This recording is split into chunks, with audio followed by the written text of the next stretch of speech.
E a vida que eu vou viver agora é para um motivo bem maior que o meu. Eu proponho aos irmãos nessa noite, a liturgia do Calvário. Por isso que nós, está dando sono, por isso que nós fizemos aqui um cenário tanto quanto simples, mas um tanto também quanto bonito, para nós falarmos sobre a liturgia do Calvário. O que aconteceu no Calvário? Eu gosto muito de culto de Santa Ceia.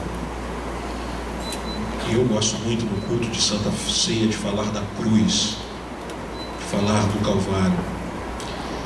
Eu lhe convido a você a abrir a sua Bíblia comigo, Gálatas, capítulo 2.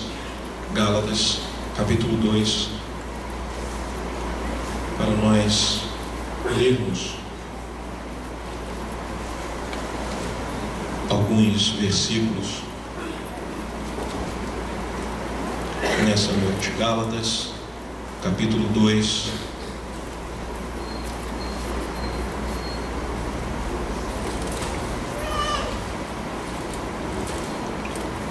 Podemos ler? Amém.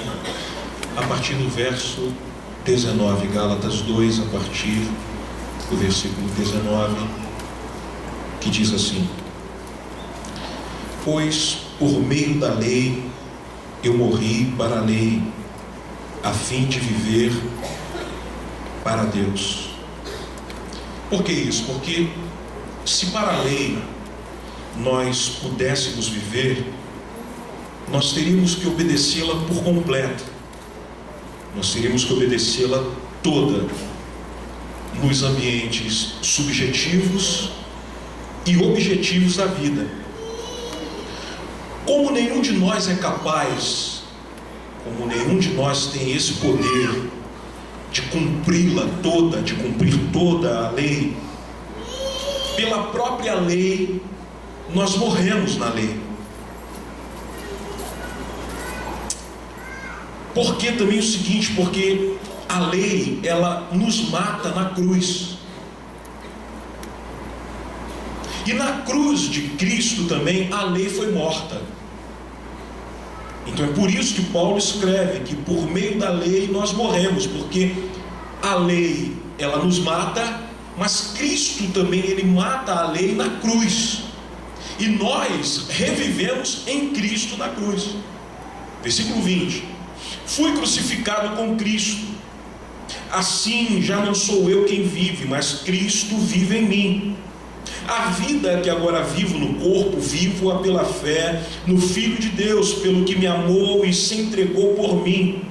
Não anulo a graça de Deus, pois se a justiça vem pela lei, Cristo morreu inutilmente. Agora vire uma página da sua Bíblia, vá para o capítulo 3. Capítulo 3, a partir do verso 11. Capítulo 3, a partir do verso 11. Diz assim: É evidente que diante de Deus ninguém é justificado pela lei, pois o justo viverá da lei. Pela fé. Evidente, Paulo quando diz é evidente, ele está dizendo é evidente, é óbvio, está escrachado. E quem não entendeu que ele está dizendo que é evidente que diante de Deus ninguém é justificado pela lei, quando ele diz que isso é evidente, quem ainda não entendeu é porque está surdo, está mudo, está dessensorializado e está entupido. Quem não entendeu isso ainda, ele falou é evidente que ninguém é justificado pela lei. E quando ele diz ninguém, ele está falando ninguém, ele está querendo dizer, no grego ninguém significa também ninguém.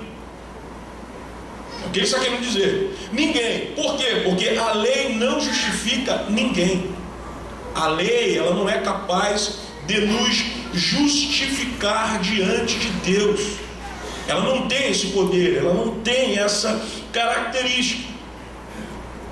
Mas a nossa fé em Cristo, essa sim, pode nos justificar. Por que isso? Porque a lei, ela não procede da fé. Na lei não há fé, a lei nada tem a ver com a fé. A lei, ela tem a ver com a autossuficiência, por você bancar a sua salvação, a sua própria salvação. É isso que quer dizer a lei. A lei quer dizer a autossuficiência que você tem de bancar a sua própria salvação. A lei tem a ver com a autossuficiência de você pagar pela sua salvação. Mas aí o salmista, ele já quebra isso aqui. Que o salmista, ele diz: pois a redenção da sua alma é caríssima, e os seus recursos terminariam antes de você conseguir pagar a redenção da sua alma.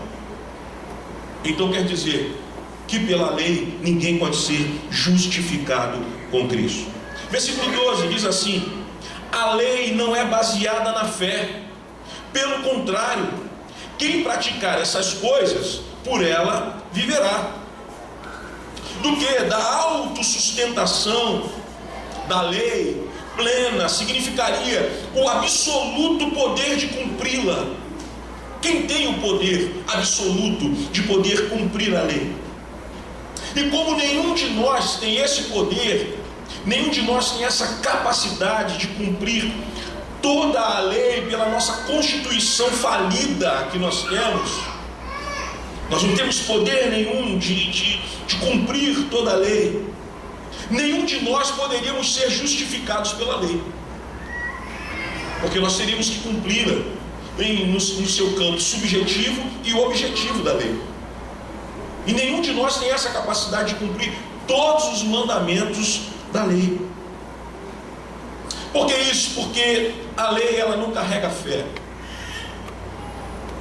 A lei carrega a certeza da autossuficiência. Só que Paulo está dizendo aqui que o justo, ele é justificado pela fé, não pela lei. Porque a lei, ela não faz nenhum justo. A lei, ela não justifica ninguém. Mas a fé em Cristo Jesus, que morreu por nós no Calvário, derramou seu sangue no Calvário, ele sim nos justifica na lei. Versículo 13 diz assim: Cristo nos redimiu da maldição da lei, quando se tornou maldição em nosso lugar, porque está escrito: maldito todo aquele que for pendurado no madeiro. Versículo 14: isso para que em Cristo Jesus a bênção de Abraão chegasse também aos gentios, a nós, para que recebêssemos a promessa do Espírito mediante a fé. Curva a sua cabeça comigo. Pai, nós te damos graça pela leitura da tua palavra. Nós te louvamos, nós te bendizemos, nós glorificamos o teu santo nome. Eu peço, Senhor, a Ti nesse momento, que Tu venha ministrar a nós, Tu venha ministrar aos nossos corações. Nós não conseguimos, Senhor, dar ordem nem ao nosso próprio coração, quanto mais ao coração do outro. Por isso eu peço que o Teu Espírito venha ministrar aos corações nessa noite. Que o Teu Espírito fale conosco nessa noite, que o Teu Espírito venha vir de encontro à nossa necessidade nesse momento. Que Tu fale alto aos nossos ouvidos.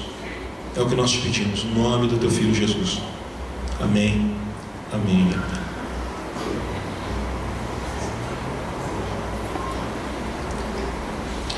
Esses dois textos que lemos, ele nos fala da teologia de Paulo, acerca do que Jesus realizou por nós na cruz do Calvário.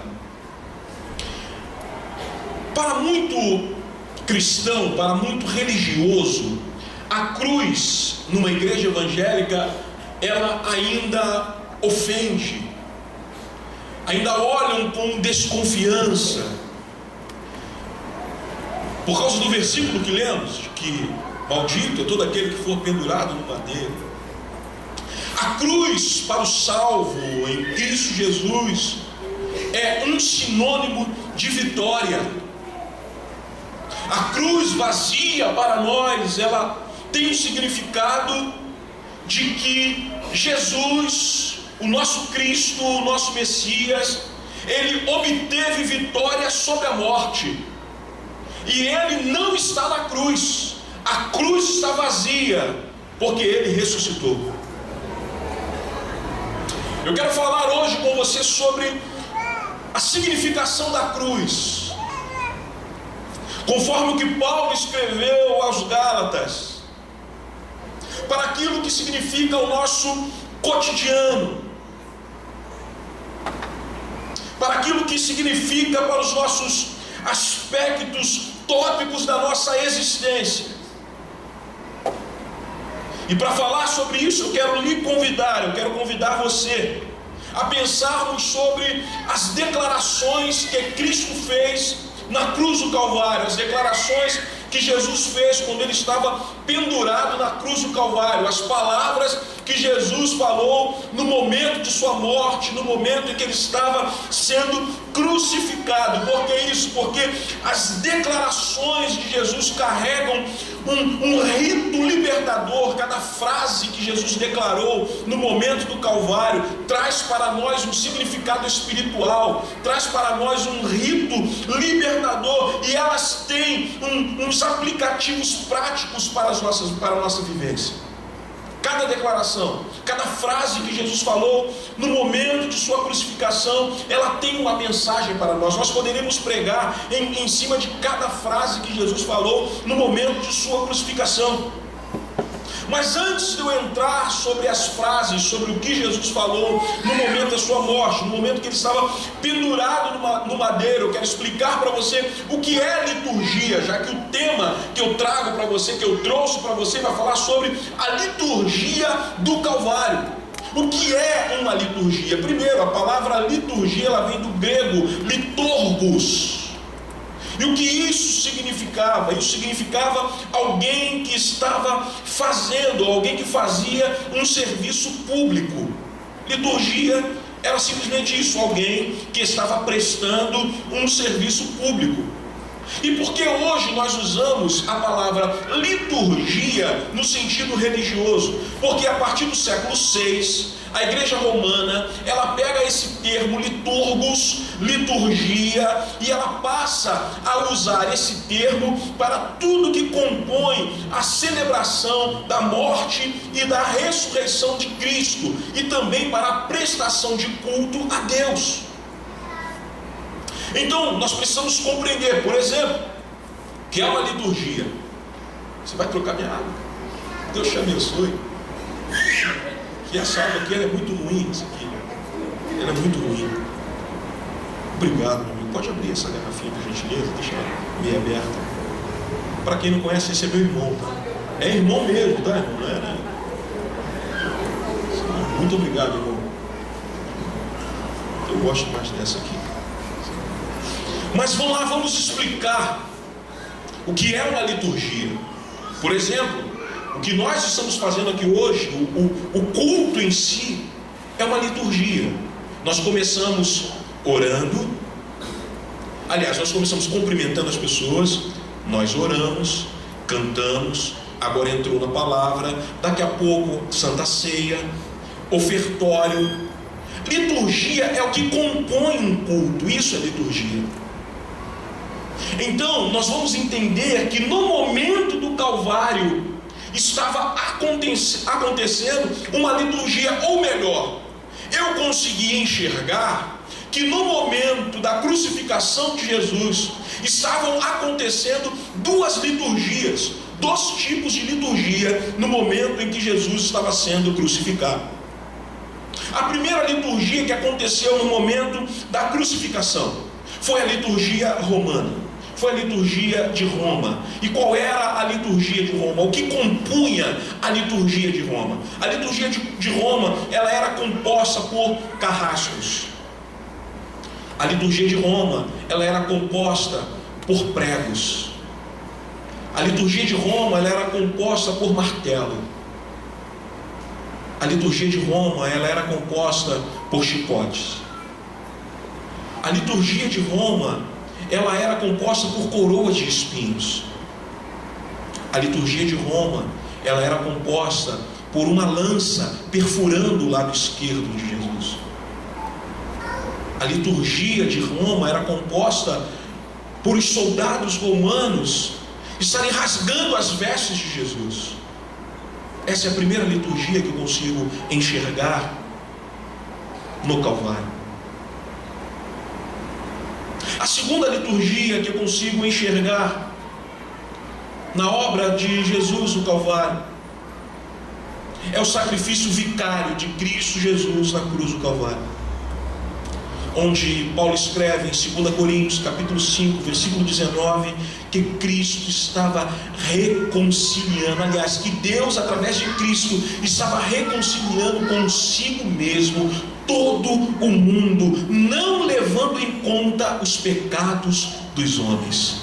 A segunda liturgia que estava acontecendo no Calvário, enquanto a liturgia romana estava matando Jesus, estava maltratando Jesus, a liturgia de Cristo estava religando todos os homens a Deus.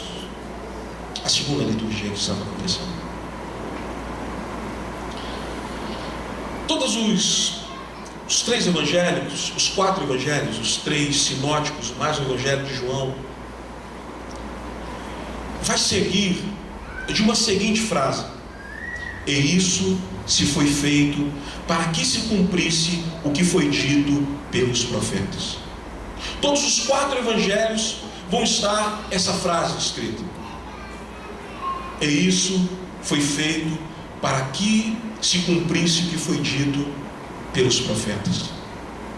E o que foi feito é o que nós vamos ver sobre as declarações que a Bíblia diz sobre isso. Eu me fiz algumas perguntas sobre por que essas declarações foram feitas e por que os seus conteúdos foram aqueles, e o que isso tem a ver com a gente hoje. Quais os benefícios que as declarações que Jesus fez na cruz do Calvário têm a ver com a gente? Quais os benefícios que trazem para nós hoje as declarações de Jesus na cruz do Calvário? Vejamos, a primeira declaração de Jesus foi: Pai, perdoa-lhes, pois eles não sabem o que fazem.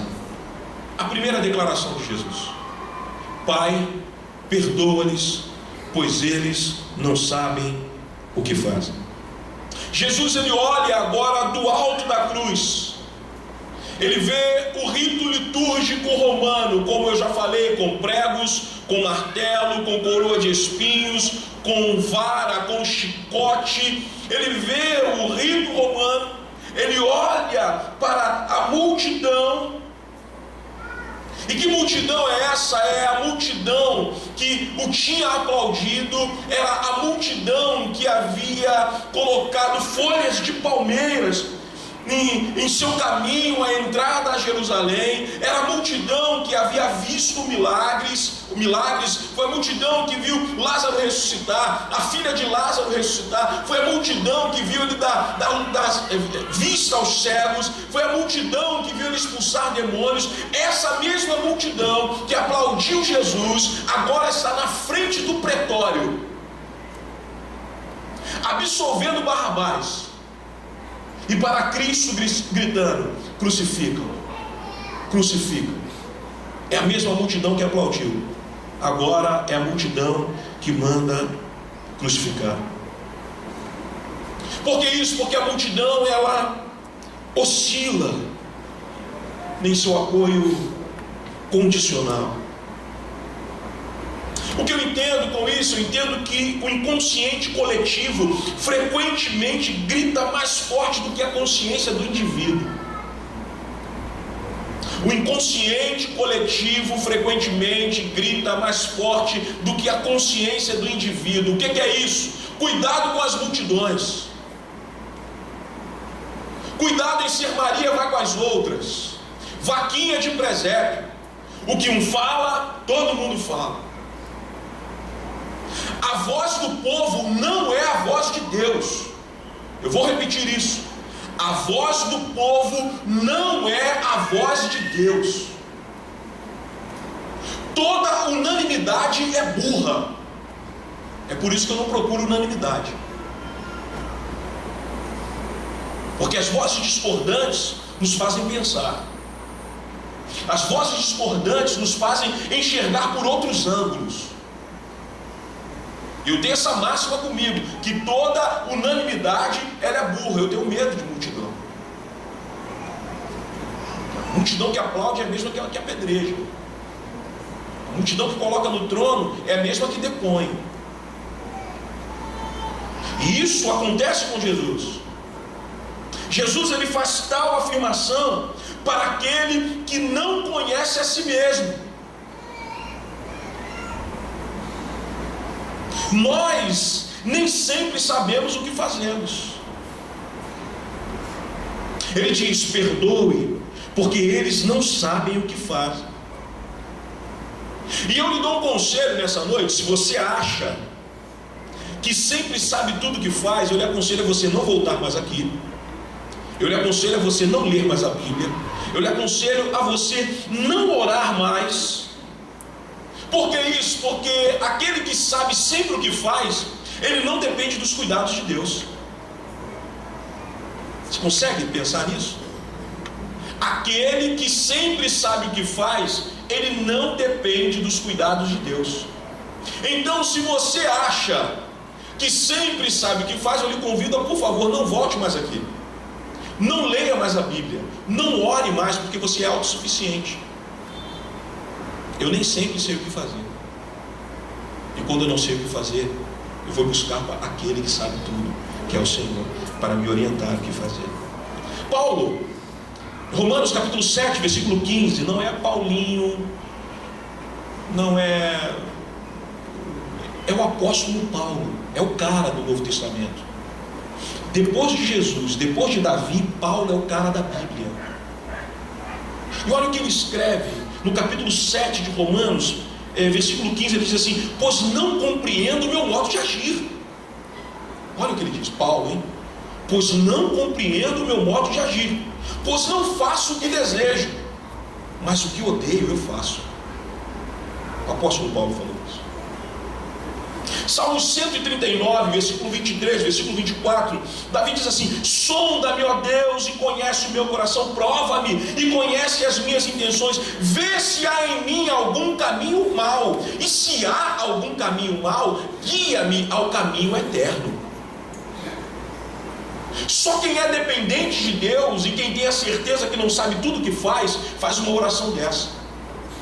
Sonda, Senhor, os caminhos obscuros do meu ser, os becos mais profundos do meu coração, vê se há alguma sombra de maldade, se há, guia-me para um caminho eterno. Essa primeira declaração de Jesus é uma intercessão pela nossa alienação. Perdoa-lhes, porque eles não sabem o que fazem. Essa primeira declaração de Jesus é uma intercessão pela minha e pela sua ignorância. Essa primeira intercessão de Jesus essa primeira declaração de Jesus é uma intercessão pela minha e pela sua estupidez, de achar que sabe alguma coisa, de pensar que pensa. Somente Jesus. Perdoa-lhes, pois não sabem o que fazem.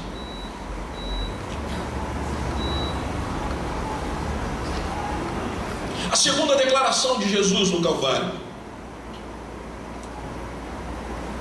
mulher, eis aí teu filho. Discípulo, eis aí tua mãe. Maria, eis aí teu filho.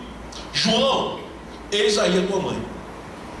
Essa declaração, no ambiente religioso, ela soa como absurda, porque parece ser um aconselhamento de Jesus ao desagregamento familiar. Parece ser um aconselhamento de Jesus para a dissolvência da nuclearidade sanguínea da família. Parece isso. Maria, ela teve Jesus, segundo Mateus capítulo 1, versículo 14, Jesus foi o seu filho primogênito, foi o seu primeiro filho. Maria teve outros filhos, por exemplo, Tiago, filho de Jesus, ou filho de Maria, Simão, filho de Maria. Então Maria teve outros filhos, tá? Maria teve alegria, não teve só Jesus. E por falar nisso, José para mim foi um dos maiores santos da igreja, né? José foi um dos maiores santos da igreja, porque Maria, pelo menos, apareceu um anjo a ela para lhe falar que ela estaria grávida. E José, ele teve que se contentar com a subjetividade de um sonho. E o cara é cabra macho e homem de Deus, que mesmo na subjetividade de um sonho, ele diz: eu vou tomar Maria como minha mulher e eu vou ajudar a criar o Filho de Deus. Isso é maravilhoso demais. Isso é maravilhoso demais, porque Deus confiou a José o seu filho. Isso é profundo demais. José foi um homem de caráter, foi um homem de personalidade, porque Deus olha para ele e diz assim: eu vou confiar a você o meu filho. Sério, isso é muito lindo, é muito lindo. Mas Jesus, com essa declaração a Maria e a João, ele fala da necessidade do encontro. Nós temos a necessidade do encontro. Pessoas precisam de Deus, pessoas precisam de pessoas. Eu creio que você não faz a oração de manhã, diz: Senhor, me ajude a não encontrar com ninguém hoje. Se você faz essa oração, você precisa de tratamento, você precisa de um analista. Às vezes é bom ficar sozinho, eu gosto de ficar sozinho. Às vezes é bom não falar com ninguém, eu adoro não falar com ninguém de vez em quando. Mas sempre você precisa de um analista. Hã? Não? Sim? Mas Jesus, com essa declaração, ele está estabelecendo a familiaridade profunda, congênita, não do sangue, mas na cruz do Calvário. Com essa declaração, Maria, ou mulher, eis aí o teu filho, eis aí a sua mãe, ele está relativizando a sanguinidade do parentesco, que muitas das vezes falha, e ele está estabelecendo familiaridade que nasce nos laços da cruz do Calvário.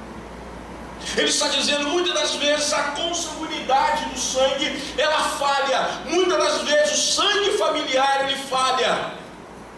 Então eu vou estabelecer um laço mais profundo, um laço que vai além do sangue de vocês. Eu vou estabelecer laços na cruz do Calvário.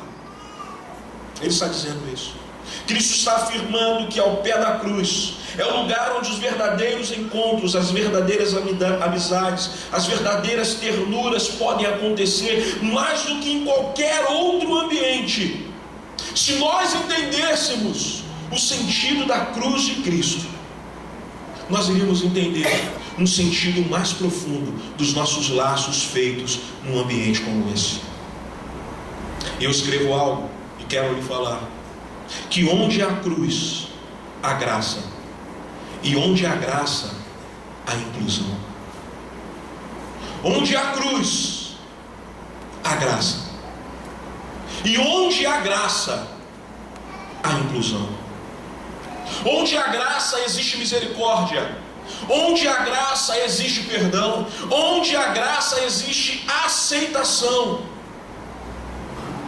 Por que isso? Porque na graça de Deus nunca se pede uma pessoa para se transformar, para ser incluído. Na graça de Deus, o indivíduo primeiro é incluído para depois ter a chance de ser transformado. O problema é que no ambiente religioso é o inverso que acontece. A gente quer transformar primeiro o cara para depois ele ser incluído. E isso não é Evangelho de Jesus Cristo. O Evangelho de Jesus Cristo primeiro inclui. Venha como está. Venha da maneira que você estiver. Primeiro ele tem que ser incluído no corpo de Cristo, para ele ter depois uma chance de ser transformado. Mas o religioso ele quer o contrário. O religioso, vamos tratar logo de botar um paletó e uma gravata nele. Vamos desfazer os cachos do seu cabelo, porque o demônio está no seu cabelo. Vamos tirar aí a sua roupa, porque essa roupa é do diabo. Primeiro o religioso ele quer fazer isso, para depois incluí-lo no corpo. Só que isso é antibíblico, porque o Evangelho de Jesus Cristo ele nos ensina ao contrário, que primeiro a pessoa tem que ser incluída, para depois ter uma chance de ser transformado. Primeiro a gente inclui, depois a gente busca o tratamento, a restauração dessa pessoa. Então, onde há cruz, há inclusão. Eu queria que você repetisse isso comigo. Onde há cruz, há inclusão. Onde há cruz, há graça. E onde há graça, há inclusão. Amém? Glória a Deus. Veja que Cristo está na cruz, mas mesmo assim ele valoriza a necessidade do encontro, a necessidade do contato de pessoas. Veja que ele olha para Maria, que acompanhou todo o ritual, todo o rito da morte de Jesus, toda a liturgia do Calvário. Maria acompanhou, e ele vê que aquela mãe precisa de um filho, mas ele encontra também um filho que precisa de uma mãe. Isso não acontece na igreja hoje? Quantos filhos que chegam aqui sem mãe, e quantas mães que chegam aqui sem filhos, e que no ambiente de graça a gente encontra mãe, a gente encontra pai, a gente encontra irmão, a gente encontra filho, a gente encontra tio. Ei, são os laços de ternura que só a cruz pode fazer. Você pode aplaudir ao Senhor por isso?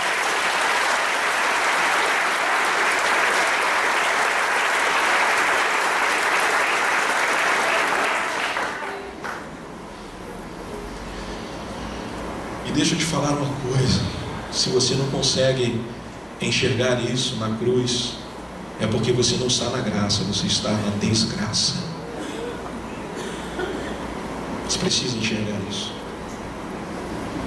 A cruz, ela traz para nós o afeto do coração, a fome do carinho, de inclusão, de pertencimento, de preenchimento, de vínculos, onde os vínculos são realidades. E esses vínculos são realidades tão sérias que Jesus elege esse tema na hora das horas, na hora da sua morte. Jesus ele elege esse tema, o tema do encontro de pessoas. Ele estava lá na criação do homem, e que após o Senhor, a Trindade, criar todas as coisas, criar os animais, a natureza, criar o homem, e ver o homem só, a Trindade olha e diz assim: não é bom que o homem esteja só. E esse não é bom que o homem esteja só não está falando de ter uma mulher para o homem, não é isso. Está falando de ter alguém que é igual ao homem, alguém que o corresponda, alguém que é igual. Eu já falei isso aqui na igreja, de que o homem no Éden, ele tinha alguém que estava acima dele, que era Deus, que era a Trindade. Ele tinha seres que estavam abaixo dele, que eram os animais, mas ele não tinha ninguém igual a ele. Deus então cria a mulher, traz para o homem, cria Eva, traz para Adão, e quando Adão olha para ela, diz: agora sim eu tenho alguém que me corresponda, eu tenho alguém que seja igual a mim, eu tenho uma pessoa igual a mim. Pessoas precisam de Deus, pessoas precisam de pessoas. Você pode falar isso para a pessoa que está ao seu lado? Diga: pessoas precisam de Deus, pessoas precisam de pessoas. É isso aí. Você quer lembrar de uma coisa?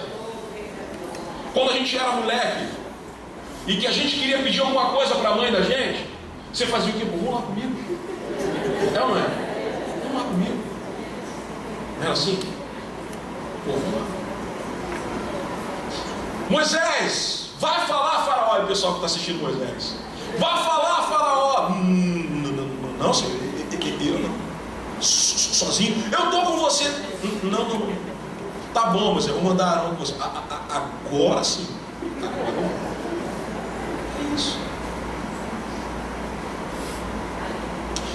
Pessoa, mas Deus é igual uma pessoa sozinha. Isso, ainda bem que foi Deus que falou isso. Se fosse qualquer um dos profetas, qualquer um dos apóstolos que falasse isso, teria dado uma enciclopédia, um dicionário, um comentário bíblico de 1000 páginas, só por causa desse livro. Não é bom que o homem seja só. Mas como foi Deus que falou, então não há questionamento. Deus estava falando, homem mais homem, ou homem mais Deus é igual um homem sozinho. Você está no hospital lá, fazendo companhia a alguém, algum parente seu, e alguém liga para você, e aí, como é que você está? Está sozinho aí? Estou eu e Deus, está sozinho. Por que isso? Porque pessoas precisam de pessoas. Já viu quando você está numa situação complicada em que Deus está com você naquela situação? Ele está no barco, você sente Ele com você, mas que quando chega uma pessoa e te dá um abraço, você não se sente melhor? Pessoas precisam de Deus. Pessoas precisam de pessoas. Tá certo que tem hora que a gente quer ficar sozinho, mas não é sempre. Pessoas precisam de Deus. Pessoas precisam de pessoas. Amém? A cruz nos aponta isso. Terceira declaração de Jesus: eu tenho sede. É a terceira declaração dele. Os soldados já haviam preparado uma esponja com vinagre para dá-lo de beber. E esse vinagre que os soldados romanos haviam preparados não é aquele vinagre que a gente coloca na salada para dar um gosto na salada. Não é esse vinagre. Era um vinho vinagrento, um vinho absolutamente fermentado, pior do que o coração de boi, pior do que o pior vinho. Era esse vinagre, e que servia como anestesia. Mas o interessante é que quando Jesus ele oferece um vinagre para ele, e que ele não quer beber, ele não quer ser anestesiado. Por que isso? Porque Jesus ele não queria se desligar das experiências da realidade da vida. Tem muita gente que se entope de calmante porque quer se desligar da realidade da vida. Tem muita gente que não quer enfrentar a realidade da vida e se dopa com calmante. Problemas são para serem enfrentados e de frente. Problemas são para serem confrontados e de frente, porque quando nós não confrontamos o problema, ele só tende a crescer e se avolumar mais e tomar mais volume. E quando você vê esse problema, ele vai estar te engolindo. A sede que Jesus declara, tenho sede. Era sede, não tem nada a ver de espiritual isso, não tem nenhum sentido espiritual nisso. Era sede de água, sede de abrir a torneira, de beber água, sem nenhum cunho espiritual. Porque do lado espiritual sobre água, Jesus falou várias vezes, principalmente no Evangelho de João, em que ele declara, eu sou a água da vida, aquele que tem sede, vem a mim e beba. Jesus cansou de falar de água no sentido espiritual. Aqui o sentido que ele está falando é o sentido material mesmo. Aqui ele está falando de água para beber, água para banhar, água para lavar. É o sentido que ele está falando, é água para beber. Água como manutenção do material da vida. Água como sobrevivência, como algo essencial para a sobrevivência da vida. É água para beber. É o que ele está falando aqui. Então na cruz do Calvário, ele fala também sobre a sobrevivência da vida humana. E nós necessitamos de água. A quarta declaração de Jesus: hoje mesmo estarás comigo no paraíso. a quarta declaração que ele faz no Calvário. Dos ladrões ao lado de Jesus, por isso nós temos 3 cruzes aqui: a do meio, a de Jesus, do lado esquerdo e do lado direito de 2 ladrões que estavam sendo crucificados com ele. Um dos ladrões, ele provoca Jesus. Ele diz: se tu és mesmo filho de Deus, desça da cruz, salva-te a ti mesmo e a nós também. O primeiro ladrão, ele fala isso. O primeiro ladrão, ele repete as palavras de Satanás no deserto. Capítulo 4 de Mateus vai falar as palavras que Satanás usou contra Jesus na tentação de Jesus e que sempre ele usava: se tu és o Filho de Deus, se tu és o Filho de Deus, se tu és o Filho de Deus. E agora esse ladrão, ele usa desse mesmo artifício: se tu és o Filho de Deus, desça dessa cruz, salva-te a ti mesmo e a nós também. Outro ladrão, ele fala ao contrário. Ele diz assim: tu nem ao menos temes a Deus, estando sob igual sentença. Nós somos merecedores dessa tal sentença. Mas esse nenhum mal fez. E aí esse segundo ladrão, ele olha para Jesus e ele diz assim: quando entrares no teu reino, lembra de mim, Senhor.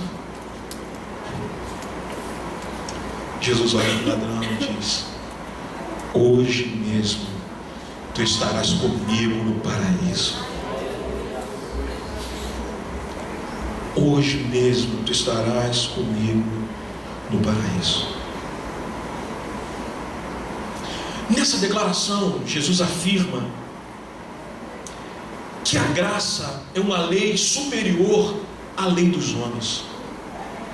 A graça é uma lei superior à lei dos homens. Pela lei dos homens, aquele ladrão, ele tinha transgredido, havia transgredido a lei. Por aquela lei, aquele ladrão, ele estava morrendo. Mas na declaração de Jesus, ele está afirmando que acima da lei dos homens existe uma lei superior, e essa lei superior à lei dos homens se chama graça de Deus, abundante graça de Deus, que está acima de qualquer ação condenatória humana, a graça de Deus. Mas a lei da graça, ela não me isenta de pagar as minhas contas aos homens desse mundo. Mas a lei da graça me permite que, ainda que pagando as minhas contas neste mundo, já não ter nenhuma conta a pagar diante de Deus.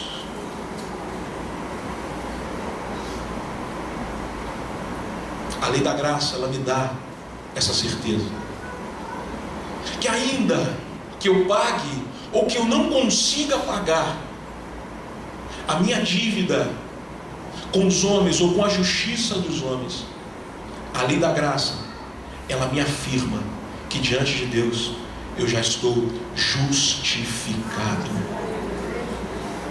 Quinta declaração que Jesus faz no ato do Calvário: Deus meu, por que me desamparaste?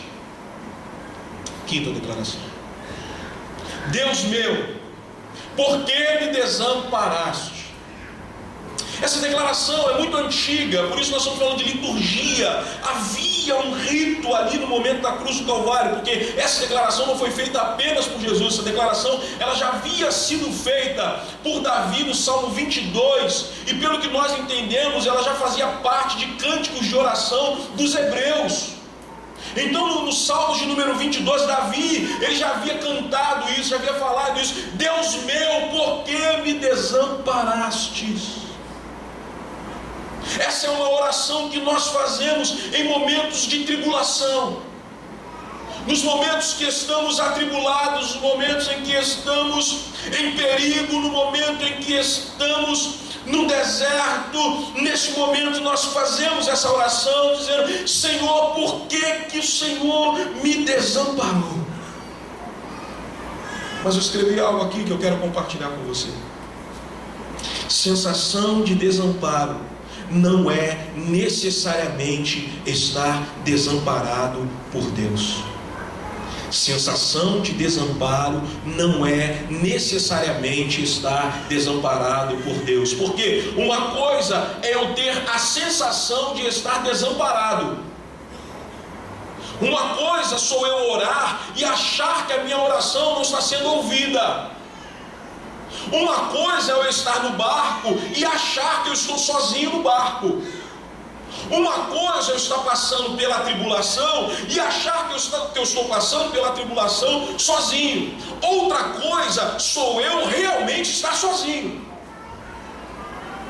E na verdade o que nós temos são sensações, e não a certeza que estamos sós, porque há uma promessa do Senhor para conosco, que Ele iria ao Pai, mas que Ele iria enviar o outro Consolador, que estaria conosco todos os dias da nossa vida, até a consumação dos séculos. Então quer dizer que eu e você, nós não estamos sós, nós estamos com o Senhor está no barco, o Senhor está presente, o Senhor está conosco. É por isso que nós cantamos: eu sei que eu não estou só, eu sei que não estou só, porque o Senhor está conosco, Ele está contigo.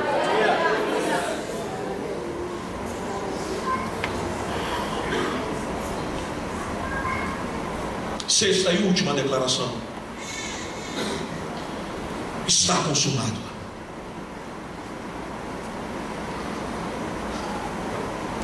Jesus, ele brada do alto da cruz: Tetelestai, está pago, está consumado. O que acontecia? Quando alguém era preso pelo Estado romano, na porta da cadeia que aquele indivíduo era preso, na porta do cárcere, era colocado ali um documento com uma lista de todos os crimes que aquele indivíduo cometeu. Todas as listas que aquela pessoa cometeu estavam na porta da entrada da sua cadeia, do seu cárcere. Quando essa pessoa terminava de cumprir o tempo dela determinado pela justiça, dela passar na cadeia, dela ter puxado o seu tempo de cana, um oficial de justiça, ele ia até o cárcere, naquela mesma cédula, naquele mesmo documento que estava preso na entrada do cárcere, o oficial de justiça, ele iria até aquele documento, ele com o seu carimbo, com o seu anel, ele carimbava ali aquele documento, e ele vinha com outro carimbo dizendo: Tetelestai, está pago. Queria dizer que aquela pessoa nunca mais seria condenada em nenhum outro lugar por aqueles atos que ele havia cometido, porque estava pago aquilo ali. É o que acontecia. O que aconteceu conosco? O que aconteceu conosco é que Jesus Cristo, Ele fez esse mesmo processo conosco.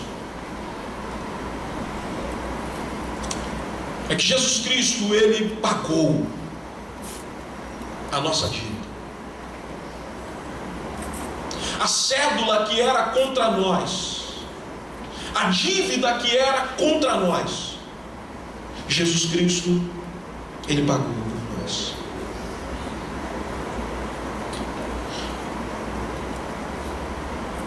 Essa declaração afirma que a nossa cobertura, ela é total. Essa afirmação nos indica de que a nossa casa destelhada, sem cobertura, o Senhor agora telhou toda a nossa casa. está coberta.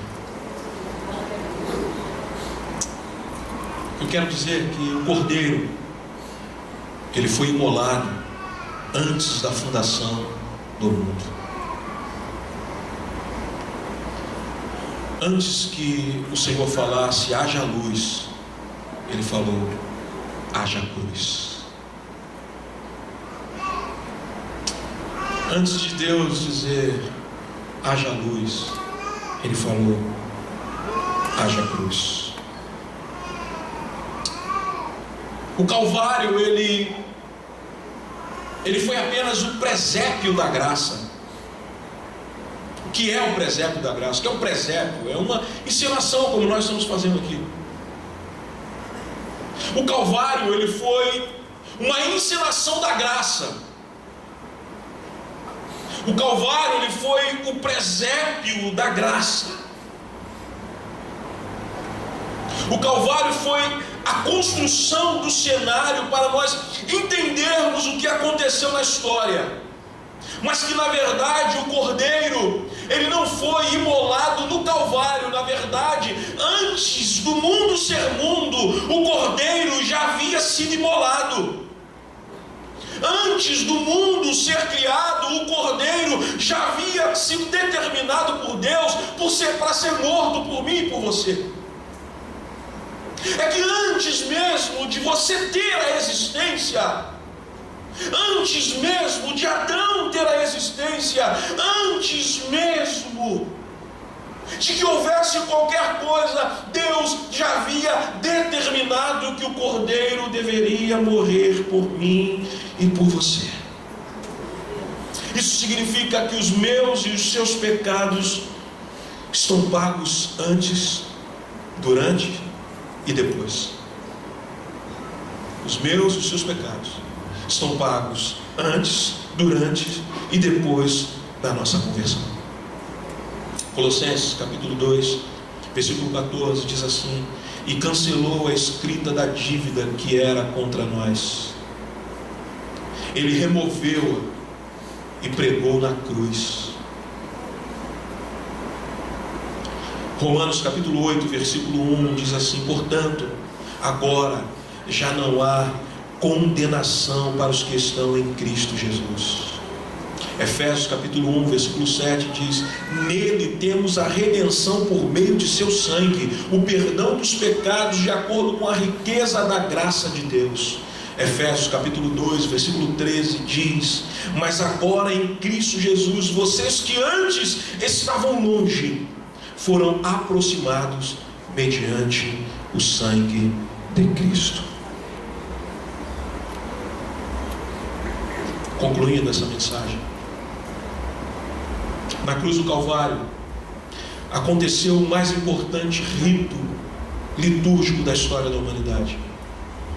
Passo a passo do que aconteceu no Calvário tem todo um sentido espiritual. Cristo, ele foi crucificado, mas ele não permaneceu na cruz. A cruz hoje, ela está vazia, mas da cruz continua a jorrar sangue. Eu vou repetir isso. A cruz está vazia, mas da cruz ainda jorra sangue. Porque todo aquele que recebe Jesus como seu único e suficiente Salvador, no sentido espiritual da cruz, ele passa por baixo da cruz e ele é lavado pelo sangue do Cordeiro que tira o pecado do mundo. Da cruz continua a jorrar sangue. A cruz está vazia, o Cordeiro de Deus, Jesus Cristo, ele não está mais nela, mas da cruz ainda jorra sangue para todo aquele que necessita se achegar a Deus, para todo aquele que reconhece Jesus Cristo como seu único e suficiente Salvador. Ele é lavado, purificado purificado, para que ele possa chegar diante de Deus limpo, perfeito, imaculado, não por causa de suas obras, mas por causa da obra redentora de Cristo no Calvário.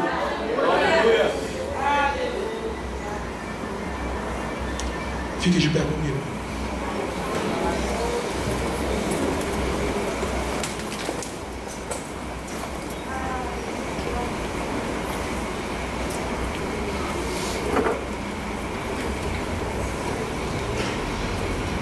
Essa é a penúltima declaração da cruz.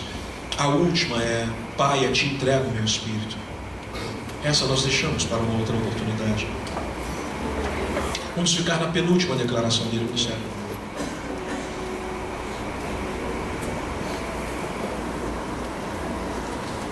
Está pago. Se alguém está falando para você ter os seus pecados perdoados, você tem que fazer algum tipo de reza, de que você tem que se autopenalizar, que você tem que se chicotear. Eu quero te dizer que isso é mentira. Se alguém anda dizendo para você que é necessário para você ser aceito por Deus, é necessário que você faça algum tipo de pagamento, eu quero dizer que isso é mentira. Já foi pago. Já está pago. Cristo bradou em alto e bom som, é por isso que está escrito nos evangelhos. Porque o que ele falou em alto e bom som, todos ouviram. Tetelestai, está consumado, está pago, a dívida foi rasgada, eu paguei a dívida da humanidade. Eles não teriam como pagar, eles não teriam sequer como pagar pela sua própria vida, mas eu paguei por eles, está pago. Então, se você está em Cristo, nenhuma condenação há mais para aqueles que estão em Cristo Jesus. É porque você passou pela cruz, é porque o sangue do Cordeiro, ele te limpou, é porque o sangue do Cordeiro te resgatou, é porque você tomou um banho debaixo da cruz de Cristo e o sangue do Cordeiro te purificou de todo o pecado. Está pago, meu querido, está pago. Não precisa mais de penitência, não precisa de pagar promessa, não precisa de nada disso, porque tudo que havia de ser pago, Jesus Cristo pagou por nós na cruz do Calvário.